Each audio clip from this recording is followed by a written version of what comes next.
Shalom, shalom, je vous salue dans le nom de notre Seigneur Jésus-Christ. Je suis votre humble serviteur, le pasteur C. Djandinga de l'Église du Royaume de Dieu. Et je viens encore dans vos maisons vous annoncer une bonne nouvelle. Et aujourd'hui, nous allons partager un thème très important que j'ai intitulé le fruit de la volonté de Dieu et le fruit de la volonté des hommes. Pour cela, nous allons parler de deux types d'enfants, Ismaël et Isaac. Nous allons lire dans le livre de Genèse 22, le verset 1 à 2.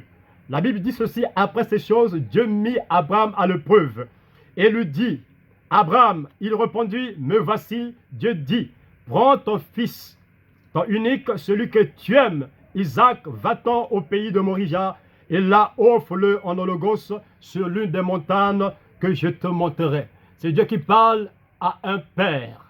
Ce père-là a deux enfants. Mais Dieu est en train de dire: Abraham, prends ton fils unique. Il ne dit pas que prends le petit frère d'Ismaël.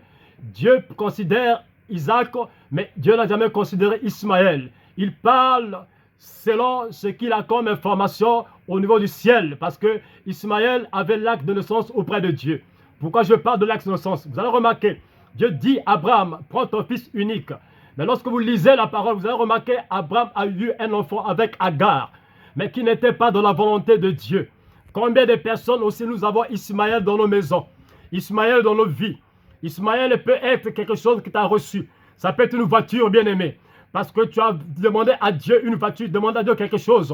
Mais tu es allé maintenant acheter la voiture avec l'argent que tu as volé quelque part. C'est une voiture qui existe, tu l'utilises, mais c'est Ismaël. Ismaël peut être le mari, cette femme-là qui est à tes côtés.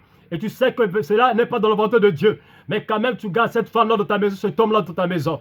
Alors, tu peux peut-être te féliciter que je suis un homme marié, une femme mariée. Mais quand Dieu nous regarde, Dieu peut dire que cette femme-là, cet homme-là est seul. Malgré que vraiment que tu es à deux. Bien-aimé, la Bible dit, Dieu demande à Abraham, il dit: donne-moi, viens me sacrifier ton fils unique, Isaac. Est-ce que Abraham avait seulement un seul fils? Il avait deux. Pourquoi? Parce que dans la mairie de Dieu, l'acte de naissance d'Ismaël n'existe pas. Dans la mairie de Dieu, il y a seulement l'acte de naissance d'Isaac qui existe. Pourquoi? Parce que Isaac est le fruit de la volonté de Dieu, bien-aimé. Cherchons toute la volonté de Dieu. On peut tout avoir. Mais si la chose qu'on a ne vient pas de la volonté de Dieu, bien-aimé, nous serons déçus un jour. Parce que Dieu nous regarde. Il a dit: donne-moi ton fils unique. Vous allez regarder, pourquoi il demande? Parce que tout ce que Dieu nous donne, qui sont dans la volonté de Dieu, Dieu est contraint de pouvoir nous le donner afin qu'il lui puisse le protéger. Alléluia. Il dit encore: va sur la montagne, lui de montagne, je te montrerai. Il ne dit pas, il ne monte pas une montagne à Abraham pour aller sacrifier quelque chose qui ne vient pas de lui. Combien dans notre église, il y a des gens qui viennent sacrifier, bien donner même les offrandes, qui viennent donner même de l'argent pour pouvoir soutenir l'œuvre de Dieu, mais des choses qu'ils obtiennent dans le péché, bien-aimé. Et nous aussi, les serviteurs, nous acceptons ce genre de choses. Il y a des choses qui ne peuvent jamais rentrer dans la maison de Dieu. Lorsque Ismaël, Dieu n'a pas demandé Ismaël à Abraham. Pourquoi? Parce que ce n'était pas le fruit de sa volonté, bien-aimé. Nous, les hommes de Dieu, nous sommes en train d'encourager aussi, papa, que les fidèles puissent avoir Ismaël dans leur maison. Bien-aimés, nous devons assurer Ismaël dans nos maisons. Ismaël, c'est le fruit de la volonté de la chair. Mais Isaac, c'est le fruit de la volonté de Dieu.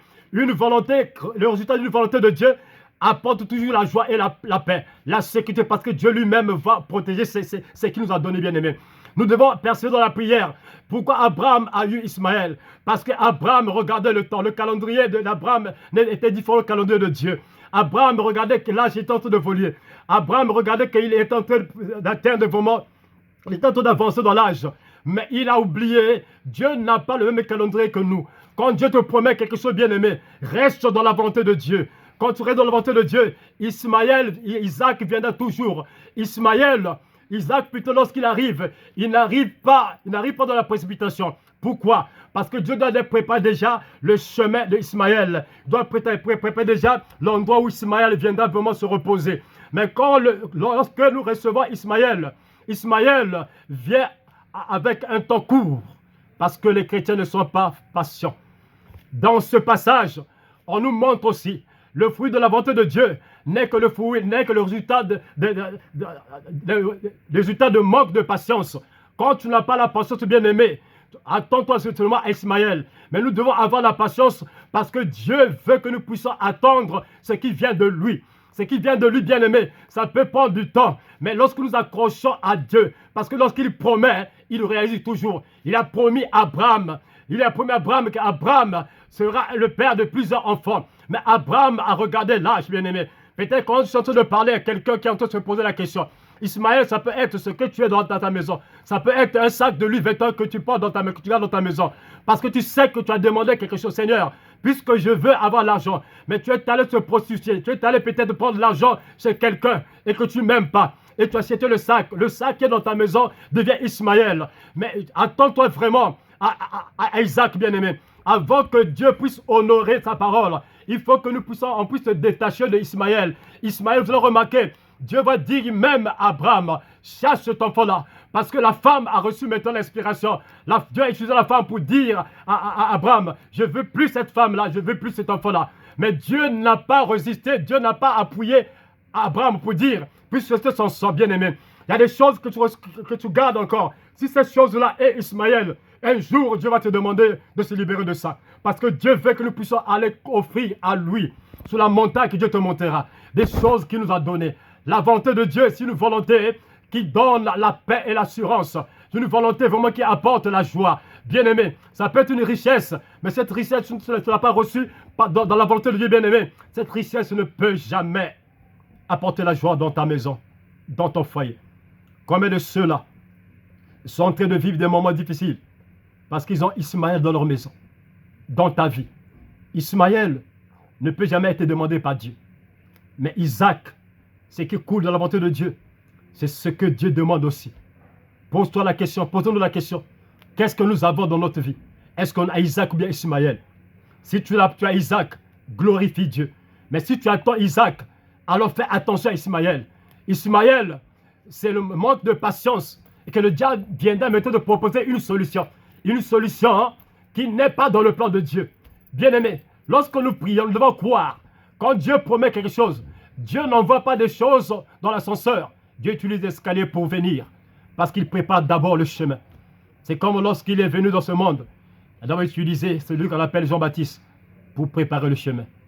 Est-ce que as-tu Isaac ou Ismaël? C'est la question que l'Éternel nous pose ce soir.